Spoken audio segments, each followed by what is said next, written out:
ब्रह्मानंद सागर जी महाराज जी के साथ में भी उनका समय अच्छा बीता। और जब वह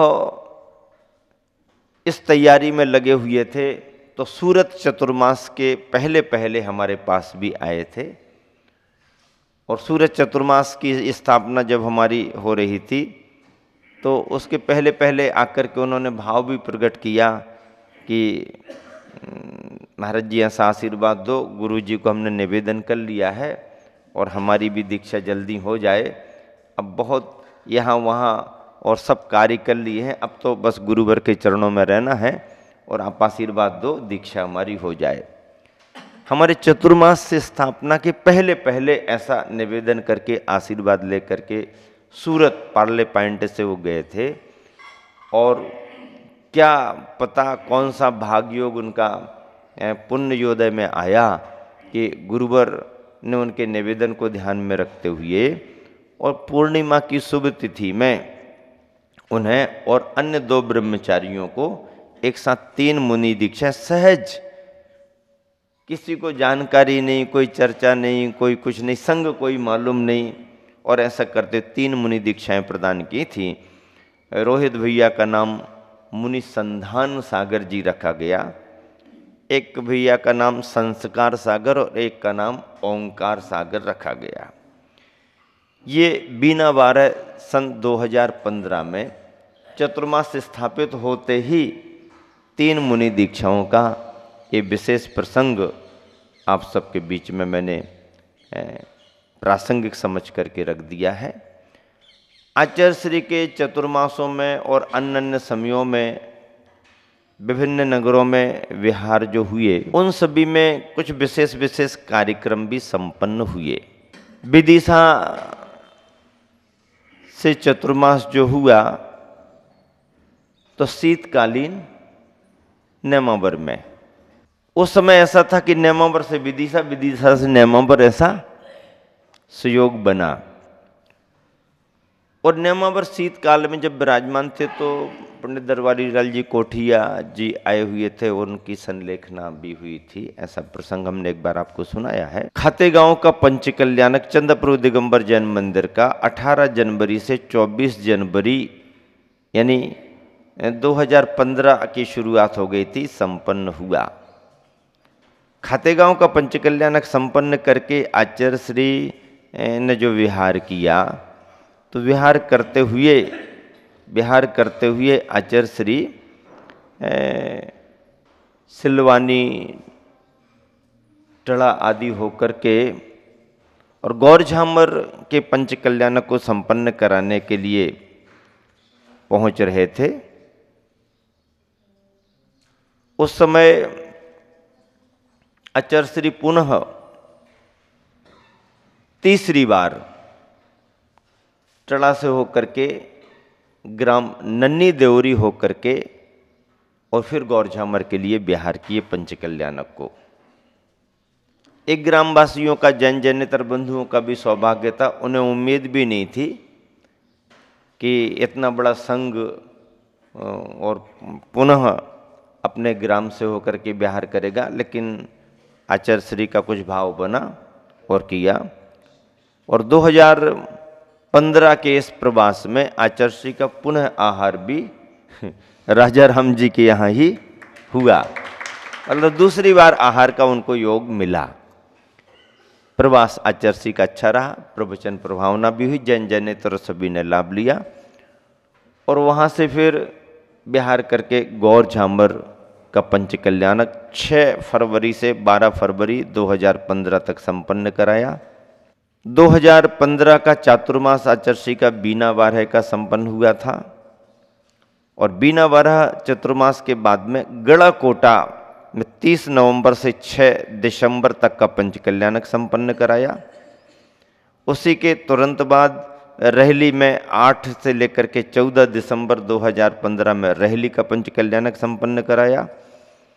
दिसंबर पूरा होने पर जनवरी शुरू हो गई। तारादेही में 15 से 21 जनवरी 2016 का संपन्न कराया। कटंगी में 17 से 23 मार्च 2016 को पंचकल्याणक संपन्न कराया। ग्रीष्म काल बिता करके सागर से विहार करते हुए आचार्य श्री आगे बढ़ते हैं और ऐसे विभिन्न विभिन्न ग्राम नगरों में पंच कल्याणक आदि संपन्न कराए। बीच के संदर्भों में दो संदर्भ और याद करना जरूरी है, दो तीन संदर्भ जो आकस्मिक ऐसे मुनि राजों के लिए समाधि संलेखना के प्रसंग में बने। अपने संग के ही एक सुमति सागर जी महाराज जी थे। नैनागिर के पास में एक ग्राम दलपतपुर है, उसमें लोहिया परिवार से अच्छे मतलब प्रतिष्ठित परिवार से ब्रह्मचारी भैया पहले गुरुकुल में भी पढ़े, फिर इंदौर आश्रम में भी रहे, फिर आचार्य श्री के निर्देश में हम लोगों के पास भी रहे। जब क्षमा सागर जी मैं और आदि आदि महाराज जी थे तब हम लोगों के पास भी कुछ समय उन्होंने बिताया, चतुर्मास आदि आदि किए। फिर मड़िया गुरुकुल में भी रहे, इंदौर आश्रम में भी रहे। निर्णय सागर जी और सुमति सागर जी महाराज जी दोनों साथ साथ थे और 8 मार्च 2009 को अशोकनगर में उनकी समाधि संपन्न हुई थी। उसका कारण ये था कि उनको अचानक ही डॉक्टरों ने बताया, उसमें उनको कुछ असुविधा होने लगी थी, तो डॉक्टरों ने चेकअप करके बताया कि कुछ उनको सिर में ब्रेन ट्यूमर वगैरह की कोई प्रॉब्लम लग रही है ऐसा करते करते, और वो बात सही भी निकली।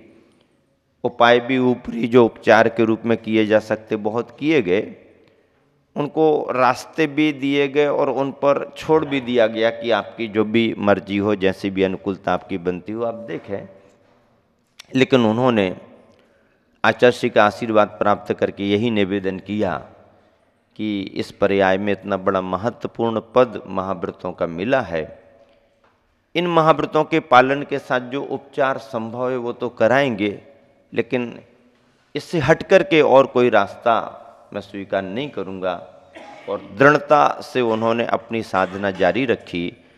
अशोकनगर की समाज बहुत समाज से भी है, अच्छा उन्होंने बहुत अच्छे से वैयावृत्ति आदि का सब कार्य किया, लेकिन कर्म की तीव्रता में उसका उपचार कुछ ऐसा पूरा नहीं हुआ और 8 मार्च को 2009 में उनकी समाधि संपन्न हुई। क्षमा सागर जी महाराज के संदर्भ में आप सब जानते हैं, काफ़ी समय से वो अस्वस्थ रहे। दीक्षित होने के बाद में उन्होंने अपने चतुर्मासों से आचार्य श्री के साथ रह करके धर्म की प्रभावना बहुत अच्छी की, काफ़ी लाभ लिया समाज ने। लेकिन जब चतुर्मासों के दौरान अस्वस्थता बढ़ने लगी और फिर आखिरी के 4-5 बरस उनके काफ़ी अस्वस्थता के रहे, तो आसपास ही चतुर्मास करते थे, थोड़ा ही विहार करते थे, आचार्य श्री का आशीर्वाद मिलता रहता था। तो इस तरह से एक ऐसा योग बना कि जब सागर में वो विराजमान थे वर्णी भवन मोराजी में, तो 13 मार्च 2015 को सागर में उनकी भी संलेखना का प्रसंग बना। ये इन वर्षों में स्मृतियाँ मुझे आ रही हैं कि कब कहाँ पर क्या हुआ। इस तरह से ये 2015 की बात है। और फिर इसी के साथ में और भी संलेखनाएं हुई हैं जो आगे के वर्षों में आएंगी। 2000 समझ लीजिए कि 17 में यहीं से चतुर्मास संपन्न करके मुनि संघ का जो विहार हुआ था समय सागर जी महाराज के गुना पंच कल्याणक के लिए, तो धीर सागर जी महाराज को वज्रंगढ़ आदि में शीत के समय पर कुछ ऐसी बाधा आ गई कि जो जब तक समझें और जब तक उपाय करें कि उसने अपना बहुत मजबूत घर अंदर बना लिया और वो प्रॉब्लम शरीर पर स्पष्ट तौर पर आ गई। तो ऐसी स्थिति में उतना समय भी नहीं मिला और आचार्य श्री के निर्देश तो बराबर मिलते रहे, लेकिन गुना में पंच कल्याणक के पहले पहले ही 10 जनवरी 2017 को उनकी आकस्मिक समाधि संपन्न हुई। ऐसी समाधियों से बहुत बड़ी क्षति होती है मोक्ष मार्ग की। हमारे साथ ही दीक्षित होने वाले मुनि स्वभाव सागर जी, वो भी मतलब बहुत अपना स्वाध्याय और साधना करते थे। एमएससी का शिक्षण तो उन्होंने लिया ही था। हमारे साथ ही सब बराबर नियम ब्रह्मचारी अवस्था से अलग दीक्षा से लेकर के मुनि दीक्षा आदि के हुए। कुछ वर्षों तक हम लोग साथ में संग में ही रहे, बाद में अलग अलग बिहार हुए। तो उन्होंने भी अनेक जगहों पर रह करके बहुत अच्छी प्रभावना की। बागड़ में घाटोल में उनका चातुर्मास भी हुआ था, बागड़ वाले जानते हैं। और ऐसा करते हुए गुरुवर आचार्य श्री के सानिध्य में 2000 समझ लीजिए कि 16 का चतुर्मास जब भोपाल में था आचार्य श्री का, तब उनके दर्शनों का लाभ उन्हें मिला और भी मिला था। पिच्छी परिवर्तन दिवस पर थे, गुरुवर के करकमलों से उनको पिच्छी मिली थी। और 2017 का चतुर्मास उनका मालथौन में संपन्न हो रहा था। और उसी के बीच में सहज रूप से ऐसे ही कोई लक्षण नहीं, कोई आभास नहीं, जंगल को गए हुए थे। पुराण सागर जी महाराज जी भी उनके साथ में ही थे, छुल्लक जी भी उनके साथ थे, एलक जी या छुल्लक जी जो भी थे।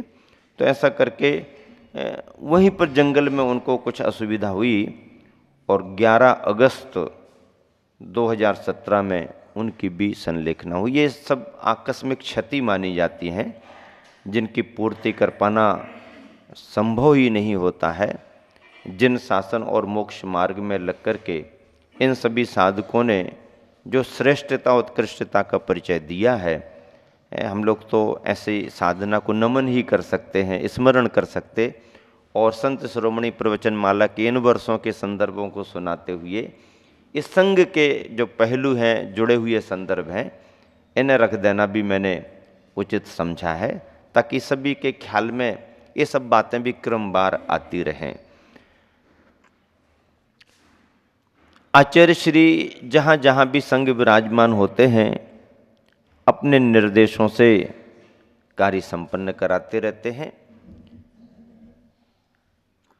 इन वर्षों के पहले के वर्षों में हमारा प्रवास और विहार महाराष्ट्र में ही हो रहा था। कल के दिन हमने आपको संदर्भ सुनाया था कि कुंभोज बाहुबली में ग्रीष्मकालीन शिविर जो लगते थे, उनमें आचार्य श्री ने हम लोगों को सम्मिलित किया। सभी की कक्षाएं अलग अलग लगीं, विद्वानों ने अलग कक्षाएं लगाईं, बहनों ने अलग लगाईं, महाराजों की कक्षाएं अलग अलग लगीं।